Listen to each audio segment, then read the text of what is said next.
우리 시대에 깨어있는 신부는 모두 파수꾼이다.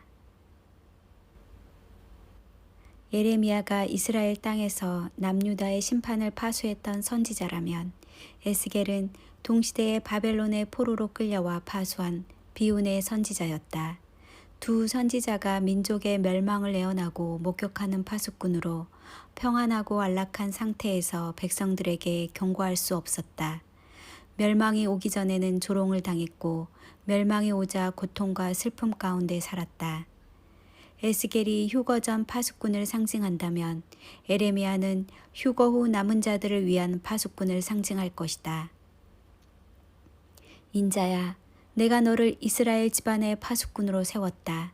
그러므로 내 입에서 나오는 말을 듣고 나를 대신하여 그들에게 경고해라.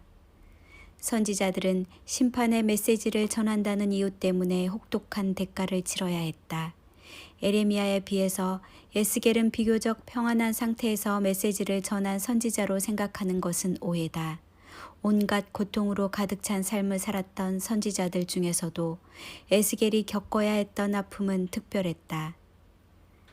선지자로 사역을 시작한 후 에스겔이 경험했던 고통은 이루 말할 수 없다. 선지자로 부르심을 받자마자 7년 동안 벙어리로 살았고 430일 동안 밧줄에 묶여 한쪽으로 누워 있어야 했다. 아내의 갑작스러운 죽음 앞에서도 슬픔을 표현할 수 없었다. 에스겔의 10가지 행위 신탁은 정신질환으로 보이게 만들며 모든 자존감과 자의식을 완전히 무너지게 만들었음에도 그는 철저하게 순종했다. 에스겔은 나름 행복한 결혼 생활을 했다. 인자야, 내가 내 눈에 기뻐하는 것을 한번 쳐서 빼앗으리니 너는 슬퍼하거나 울거나 눈물을 흘리거나 하지 말라. 그런 아내의 갑작스러운 죽음에 그는 굉장한 충격을 받았다. 하나님은 에스겔에게 아내의 죽음에 대해 미리 알려주시며 절대로 아내의 슬픔을 슬퍼하지 말 것을 명령하셨다. 이것은 이스라엘의 멸망을 지켜보시는 하나님의 모습을 상징하기 때문이다. 이방 교회의 휴거를 목격하는 유대인들은 엄청난 충격을 받을 것이다. 그들이 배척했던 예수 그리스도의 실상을 깨닫고 놀랄 것이며 그들이 외면했던 신약 성경에 따른 7년 환란의 참상을 예상하고 애곡할 것이다. 이스라엘은 마지막 이레의 때를 회복할 것이고 그것은 막을 수 없는 하나님의 심판의 기간이다. 에스겔은 하나님의 심판이 4가지 재앙으로 올 것을 언급했다. 전쟁, 기근, 사나운 짐승, 전염병으로 숫자 4는 완전한 파괴를 강조하는 총체성을 상징하는 숫자다. 하나님의 심판은 피해갈 수 없는 확고하다는 것을 표현한다. 이스라엘 집안의 장로들 중 70명이 성전에서 역겨운 우상들 앞에 서서 향로를 들고 분향하고 있었다. 여자들은 앉아서 담무스 신을 위해 슬피 울고 있었다. 여호와의 성소 입구에서는 25명이 성전을 등지고 동쪽 태양신에게 절하고 있었다. 이스라엘 땅에는 하늘의 여왕에게 바칠 과자를 만들고 분향하였다. 담무스는 바벨론의 풍요의 신이다.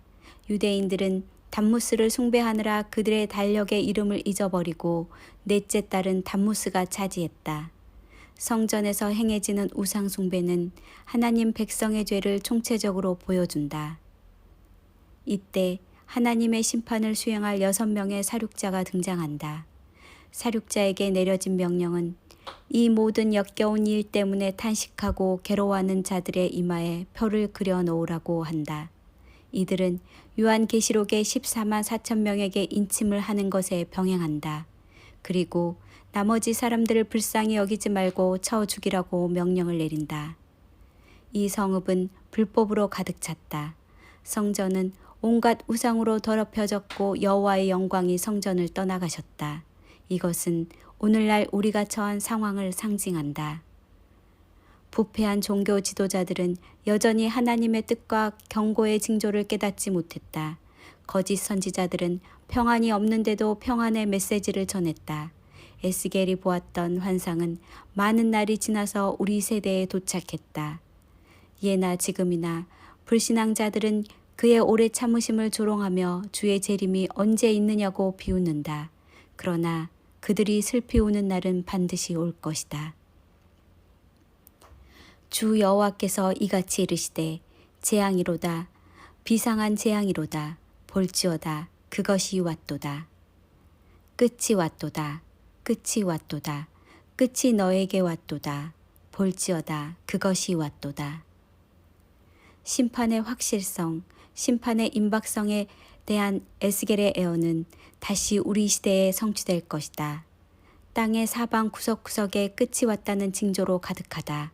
이와 같이 심판의 긴박성을 반복하여 강조하고 있는 것은 그들 세대에 만연했던 안일한 낙관주의 때문이다. 우리 시대에 깨어있는 신부는 모두 파수꾼이다. 파수꾼은 잠을 자거나 졸거나 방심하지 않고 언제나 깨어 있어야 한다. 파수꾼들은 마지막 시대의 일꾼으로 그들에게 가장 중요한 덕목은 순종이다. 그들이 그 역할을 잘하느냐 못하느냐는 그들 자신의 회개와 하나님을 경외함이 얼마나 철저한지에 달려 있다. 그들이 온전히 순종한다면 심판을 면제받을 것이다. 파수꾼은 자기의 시간이 없다. 병사로 복무하는 자는 자기 생활에 얽매이는 자가 없다. 이는 병사로 모집한 자를 기쁘게 하려 함이다. 신부들은 모두 오직 주님만 기쁘시게 하는 자들로 부름받았다. 인자야, 이 뼈들이 능히 살 수 있겠느냐? 마른 뼈, 골짜기의 환상이 어느 시대를 정확히 상징하는지 무관하게 누군가 굳이 다르게 해석한다 하더라도 종말에 정해진 날에 그들에게 생기가 들어가서 부활할 것이고 우리 살아남은 자들도 변화될 것이다. 그들은 하나님의 군대가 되어 다시 내려올 것이다. 아멘.